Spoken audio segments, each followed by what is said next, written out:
We pretty much removed the oil pan bolts or anything else. The only thing, ignore these are just crush washers from previous oil changes. Everything else you see in here just came out of the oil pickup tube. On today's episode of chopping up a 370Z.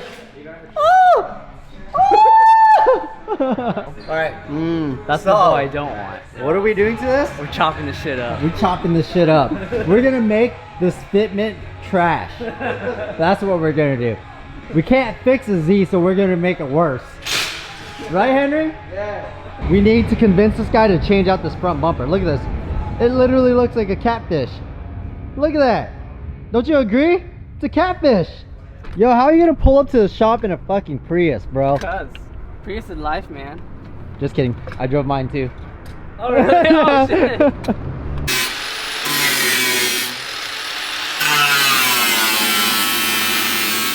Henry, what are we doing to this N54? We were dropping the oil pan because Why? the serpentine belt got sucked in through Why? Remember how I was telling you guys over and over, including you, what is the most common failure that is catastrophic on these things? oil filter housing gasket, because it leaks onto the serpentine belt, then it'll slip off the pulleys, then the belt will get sucked in through the crank pulley, And then it will clog up your oil pickup tube. So, you know, I've been saying this for the longest time, and we always tell customers all the time, they come in for any type of job, they come in for valve cover, oil pan, whatever it is, and then we see an oil filter housing gasket leaking. We always recommend to do that job first. Now, the reason for that is because if the belt slips and gets sucked in behind the crankshaft pulley, that can actually go inside the engine. And if it goes inside the engine, then you guys will have to potentially, if you're lucky, drop the oil pan, extract the belt, and then hopefully you don't damage anything.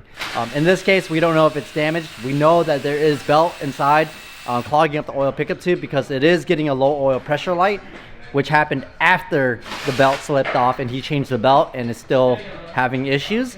He turned the car, went for a drive, and had a low oil pressure light, then towed the car over here. So we're dropping the oil pan now to see how much belt is in there. We know that there's belt because it's having a low oil pressure light. How do you feel about it? I mean, yeah, it can happen to any car, whether modified or stock, doesn't matter. That thing will still leak regardless. And when it does, you know, the belt gets either oily or deteriorated and can slip. And if it falls behind that crank pulley, like he said, it can get sucked into that front seal. And I've seen fixes for the crank pulley guard or crank pulley like seal guard, whatever it's called. Does that work? We are actually making one too, so. Yeah, so I mean, I've seen that installed a couple times. I personally want to look into it a little more before I install it in mine, but I mean, I think You already know we're making one Yeah. going in your car. So I'm definitely gonna try that out. Hopefully it's supposed to essentially guard the rubber seal with a aluminum kind of like a cover. Plate. Yeah, plate. So that if the belt comes in contact, it just gets deflected off instead of sucked through that rubber seal. Correct. So we are going to be making that to help you guys prevent that from happening. But at the end of the day, if you have a leaking oil filter housing gasket, you should take care of it because that belt can actually slip off and get destroyed and you will be stranded. He did get stranded, so he had to tow the car back to his house, change out the belt. Luckily, this is a single turbo car, so it's easier for him to change it out.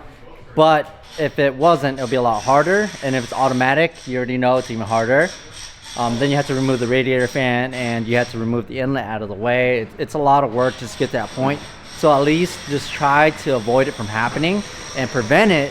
That way you don't run into a problem like this until you either get a belt guard or until we have ours and then we release it for you guys to purchase. You know what's for sure a 100% fix on how this won't happen again? How? Sell the car.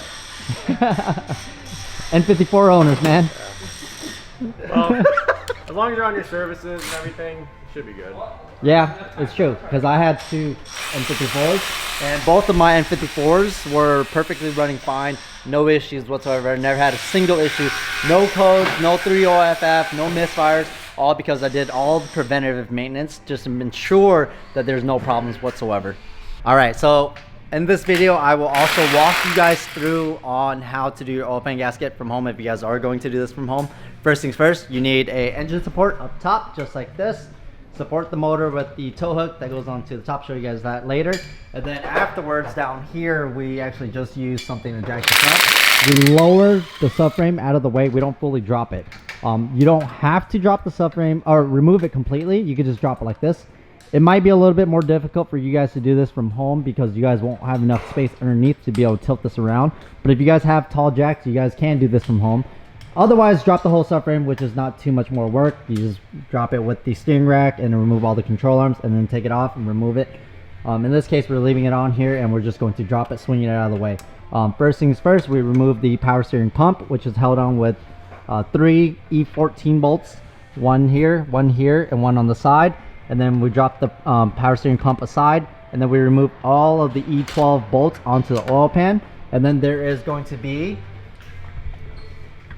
3 E10s back here that we remove. 1, 2, and then 3 up there. That's gonna hold in the oil pan this direction.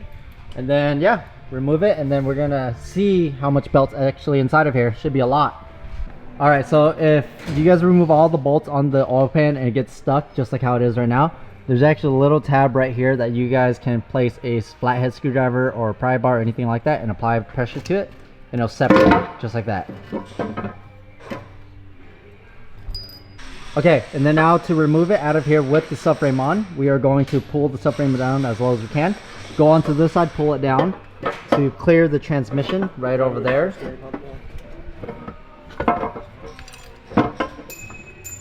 I'm gonna pull down. And then we slide it back. And then we are going to clear the oil pump over there and slide it back. And then now we gotta clear this end of it on the oil pickup tube. Just like that. All right, so as you guys see, look at that. Look at all that belt chilling. You can see all the belt that's inside of there clogging the oil pickup tube.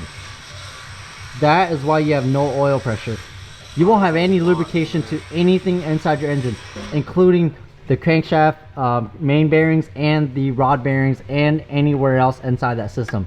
So if you actually drive on this for a long period of time, or even potentially for you know, just a little bit running the car, you will starve the car of oil and damage the motor. Look at that.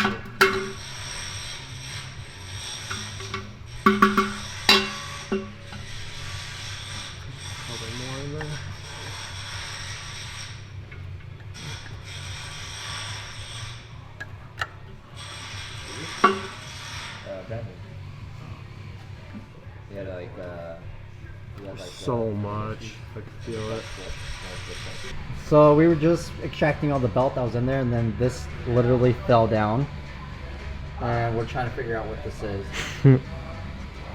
Hopefully that's not like a timing guide that's damaged. If it is, then we're gonna have to do quite a lot of work to this.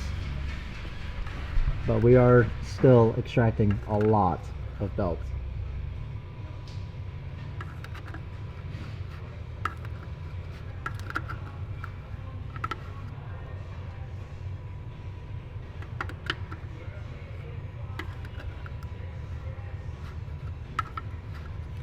Crazy, 'cause like you could feel it with your finger, but the screwdriver just can't grab as much. There's so much in there. So now that we know that there's belt inside of here, and obviously, oh Jesus! And yeah, this car hasn't really been driven or ran, so now we're going to replace the front main seal as well, because if there is this much belt in there, that means that crank seal is no good. Yeah. That's a lot of belt. There's so much more. For some reason, this is just taking sweet time to get it all out.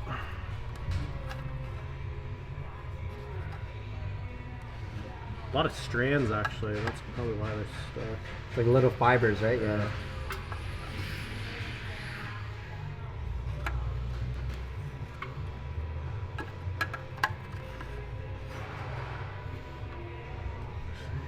Yep, still so much.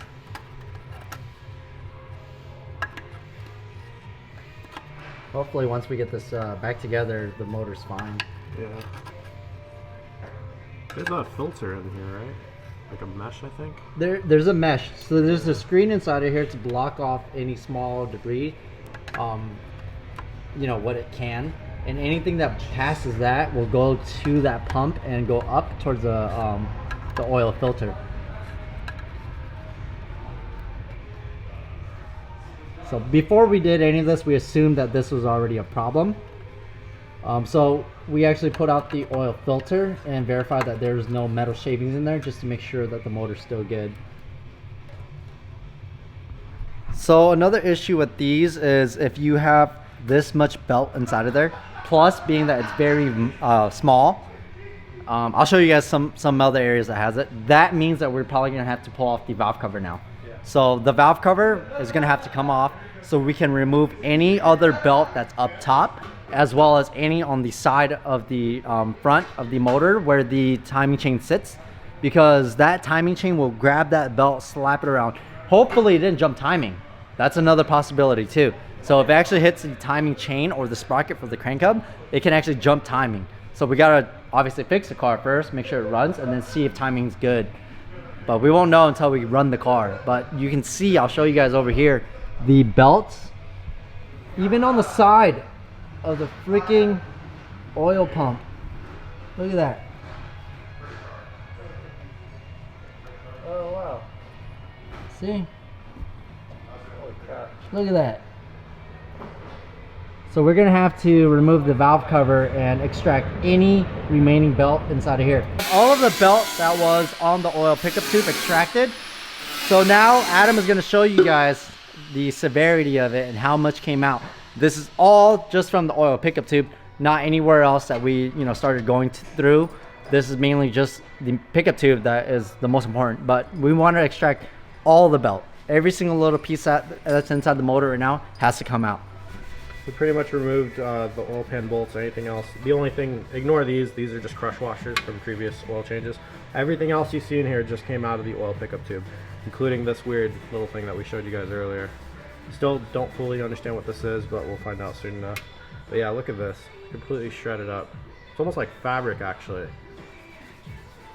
All this just came out of that tiny little tube, so you can imagine what the rest of the little crevices look like. So we have a lot of digging to do. Well, there's that, and also all of these that fell on the ground, little tiny pieces all over.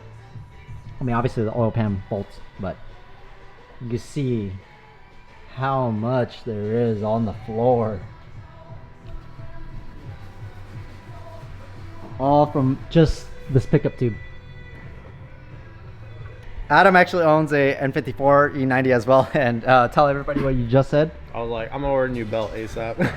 I've actually already done my services, but still, it's like, just seeing this, it's a reminder of how bad it can be. And don't let a little, like, I don't even know, like $30 belt, 40? Yeah, $30, $40. Yeah, don't let a belt like that, do all this. Just change it. Because even if your oil filter housing isn't leaking, the belt can still deteriorate over time, like all belts do.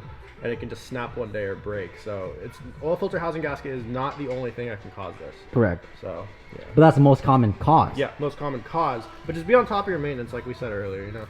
Like we always keep saying over and over with these N54s.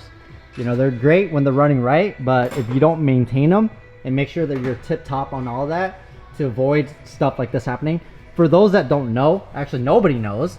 Let me tell you guys about this car. So this car actually has quite a lot of money into it.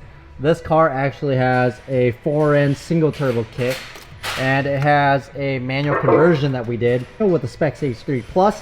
This motor is actually a fully built motor that has the pinned crank hub as well. This is actually built by a company out in Texas, I believe. And then we installed this motor and did a bunch of stuff on this. So you can see, let me get the light real quick. Right over here, shine it. You can see the forged rod right there on this side. That's a forged rod. That's not OEM.